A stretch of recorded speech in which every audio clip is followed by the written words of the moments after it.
네. 이번 차시는 3주차 2차 시가 되겠습니다.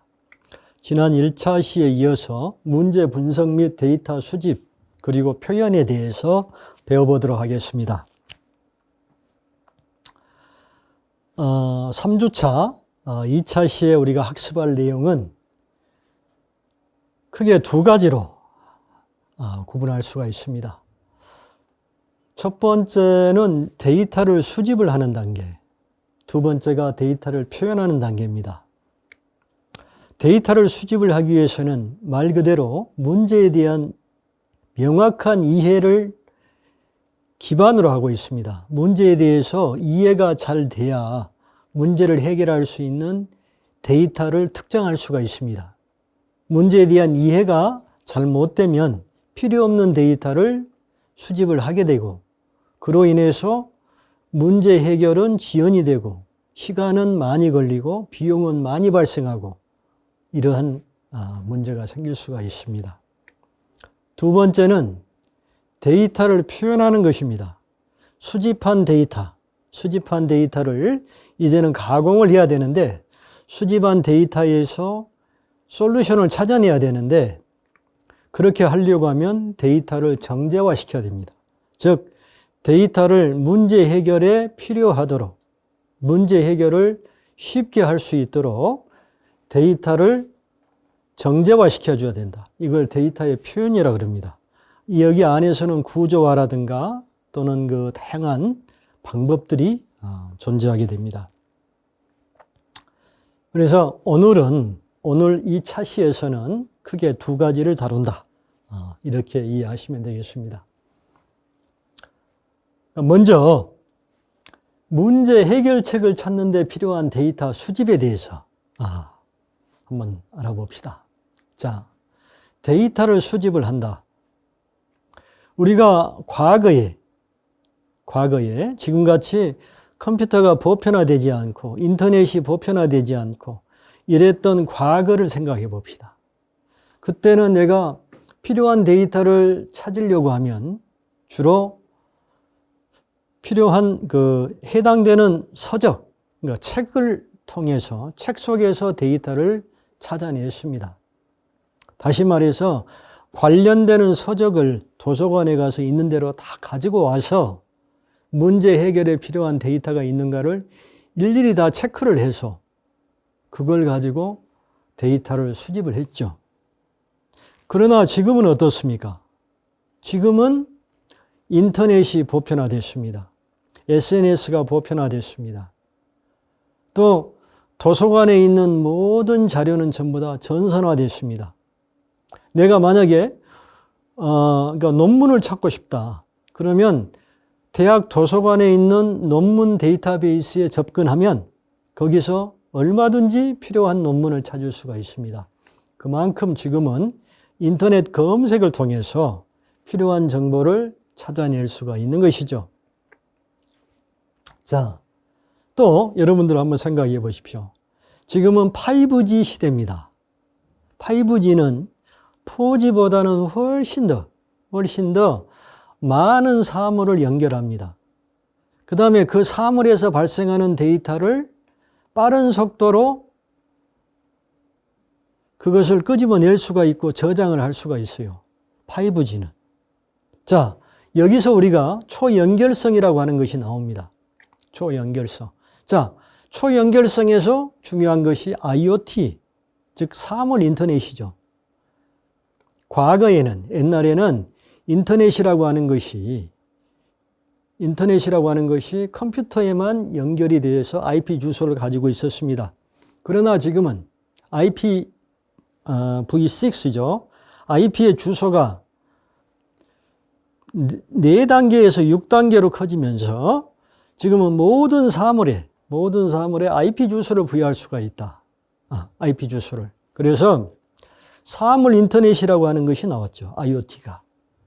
그래서 사물에 인터넷을 연결해서 사물에서 발생하는 데이터를 실시간으로 끄집어올 수가 있습니다.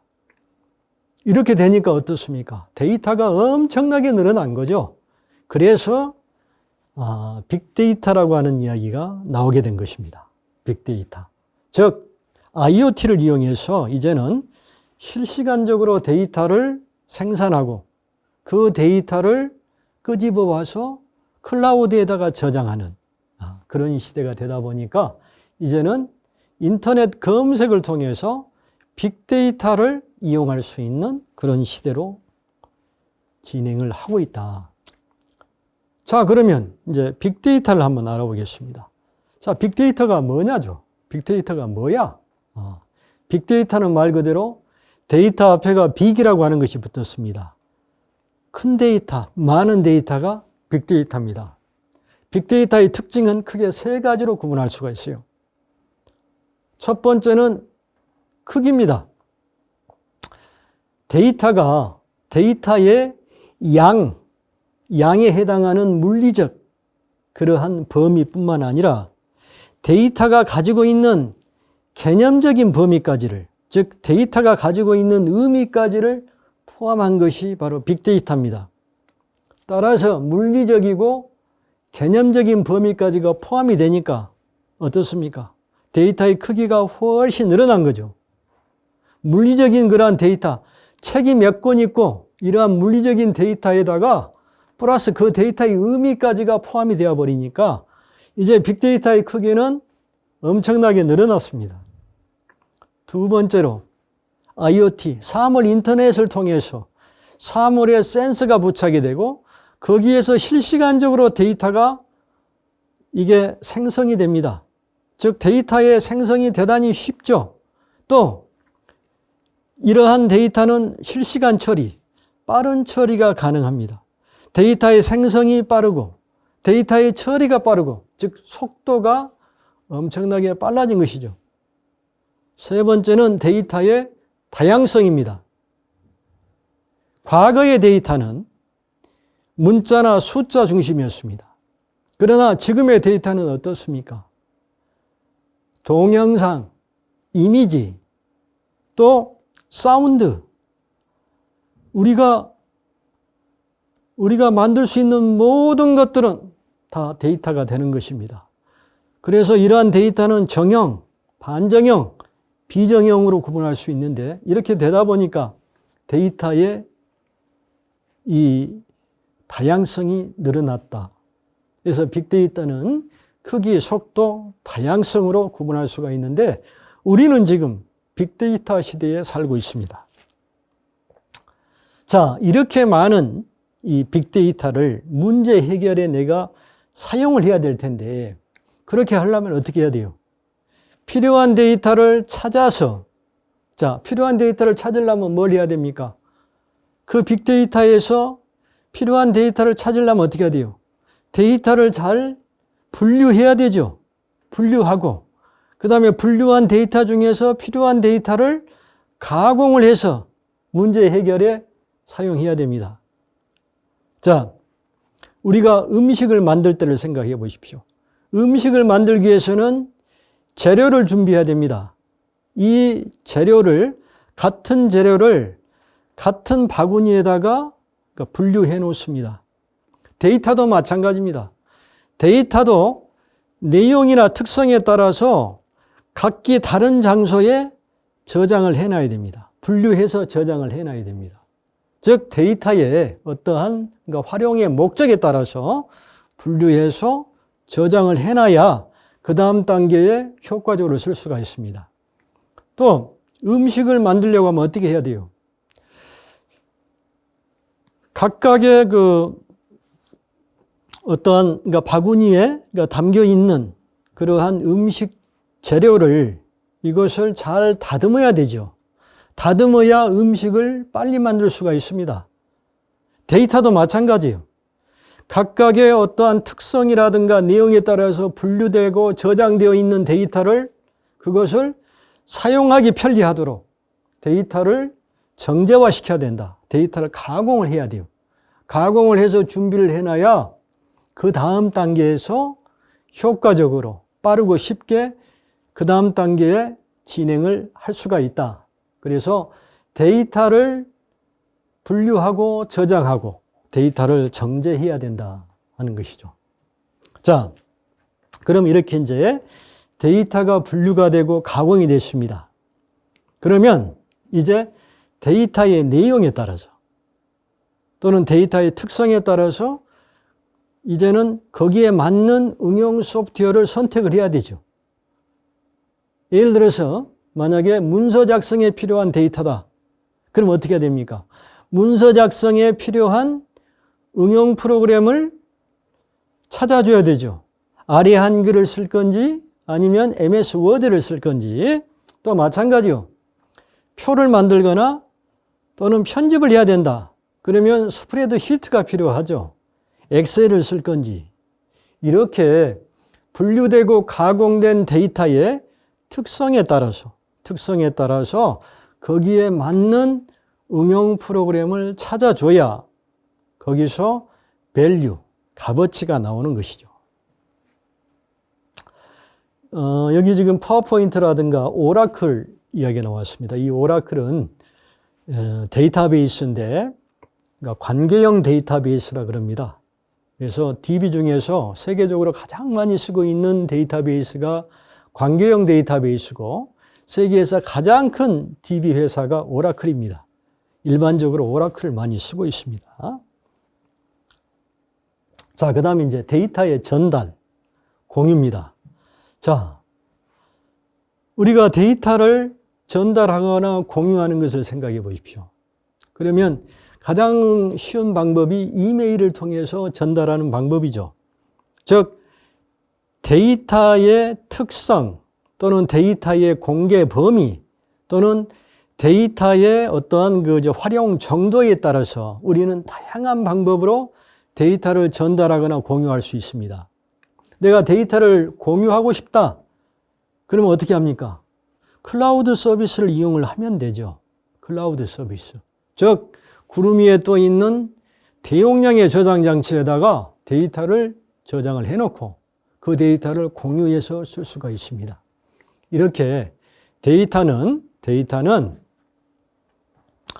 데이터의 내용이나 특성, 그 다음에 데이터에 접근할 수 있는 그러한 그러니까 공개 범위, 이러한 것들에 따라서 다양한 방법으로 데이터를 전달하거나 공유할 수 있는 그런 체제가 되어 있다는 것을 이해할 수가 있습니다. 자, 이제 데이터 구조화, 데이터 표현에 있어서 데이터 구조화의 필요성에 대해서 한번 알아보겠습니다. 데이터 구조화라고 하는 것이 뭐냐? 자, 데이터 구조화라고 하는 것은 데이터를 효율적으로 표현하고 저장하고 처리할 수 있도록 정리한 것을 데이터 구조화다. 이렇게 정의할 수가 있습니다. 여기 그림을 한번 보도록 하겠습니다. 여기에 나와 있는 그림을 보면 지금 연필꽂이 안에 다양한 색상의 연필 그리고 볼펜이 들어 있습니다. 근데 내가 저기서 그러니까 연필꽂이에서 필요한 색상의 색연필을 찾거나 볼펜을 찾으려면 상당히 좀 어렵죠. 여러 번 내가 시도를 해야 되는 경우도 있고 물론 운 좋게 한 번에 찾을 수도 있습니다. 그러나 저렇게 복잡하게 놔두면 어때요? 어떠한 것을 찾는데 시간이 많이 걸리죠. 이것을 이 옆에 오른쪽에 이 그림같이 색상별로 그 다음에 연필이면 연필 그리고 볼펜이면 볼펜 이렇게 구분해서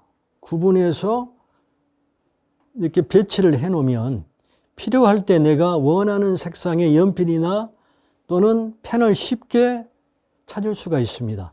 이게 바로 데이터 구조화입니다.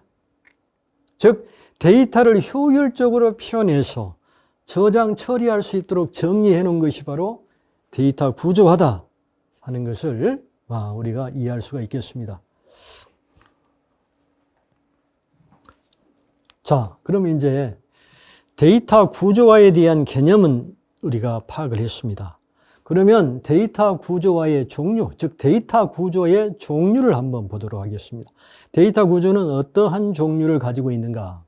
크게 네 가지의 그러한 종류를 가지고 있다.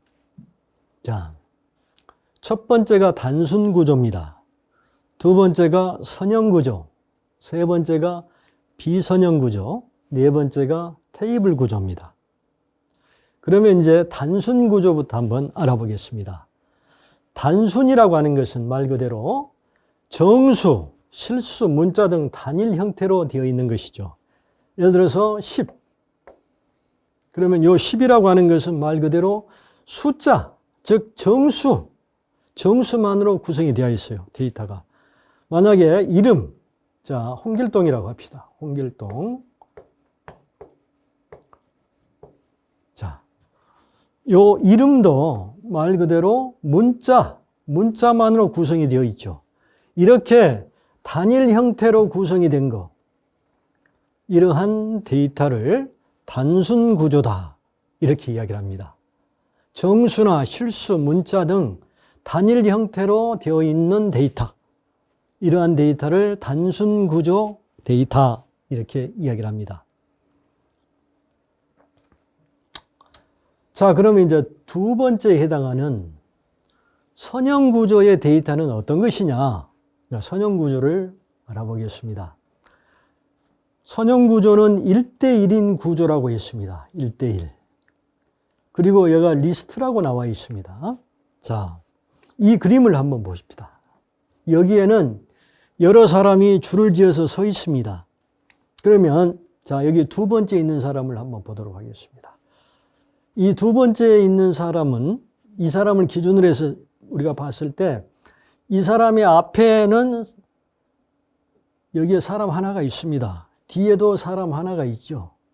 즉 나를 중심으로 봤을 때 1대1인 구조죠. 내를 중심으로 해서 이 사람은 내 앞에 있는 사람, 이 사람은 내 뒤에 있는 사람. 또 마찬가지입니다. 여기 있는 사람을 한번 봅시다. 이 사람 앞에는 오직 한 사람이 있습니다. 이분이 있죠. 이 여자분. 그 다음에 이 사람을 중심으로 봤을 때는 뒤에 한 사람이 있습니다. 그래서 여기를 놓고 보면 1대1의 관계죠. 1대1. 여기도 마찬가지입니다. 다 1대1의 관계. 이러한 것을 선형 구조라 그럽니다. 선형 구조. 이걸 리스트 구조다. 리스트 구조다. 이렇게 이야기를 합니다. 즉, 나를 중심으로 해서 1대1의 관계에 있는 것을 리스트 구조. 이렇게 이야기를 합니다. 가장 대표적인 거, 하나 예를 들면, 자, 부부를 둘 수가 있죠, 부부. 자, 부부는 어떻습니까? 남편과 아내는 1대1의 관계죠. 1대1의 관계입니다. 그러나, 자, 부모와 자식은 어떻습니까? 부모와 자식은 1대1의 관계는 아니죠. 자식이 10명이 있을 수도 있고, 자식이 없을 수도 있고, 그래서 1대 N의 관계입니다. 그러한 경우는 선형 구조가 아니다. 이렇게 이해하시면 되겠습니다. 자, 다음에는 비선형 구조를 배워보도록 하겠습니다. 자, 비선형 구조는 아까 선형 구조는 1대1이라 했습니다. 비선형 구조는 1대 다, 즉 1대 N, 1대 N의 관계나 또는 N 대 N의 관계를 갖는 그러한 데이터를 비선형 구조라 그럽니다. 여기 보면은 대표이사가 있습니다. 대표이사 밑에 전략, 관리, 개발이 있고 각각의 부서장 밑에는 또 경리부, 구매부 이런 식으로, 그래서 대표이사 한 사람 밑에 직원이 여러 사람이 있는 구조, 이러한 구조가 바로 비선형 구조다. 1대 N이나 N 대 N. 아까 제가 이야기를 했습니다. 어머니에게는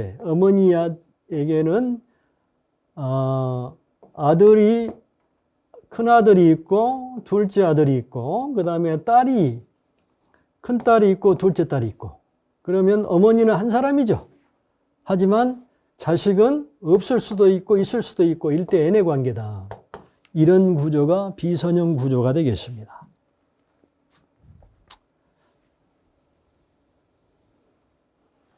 자, 그러면 이제 마지막으로 테이블 구조를 한번 보도록 하겠습니다. 테이블 구조는 여러 개의 선형 구조가 함께 있는 그러한 구조를 테이블 구조라고 한다. 이 테이블은 데이터베이스에서 관계, 그러니까 릴레이션을 표현할 때 쓰는 것이 바로 2차원의 테이블입니다. 그래서 이 테이블은 여러 개의 선형 구조가 함께 있는 것, 다시 말해서 행과 열로 되어 있는 것입니다. 이게 테이블인데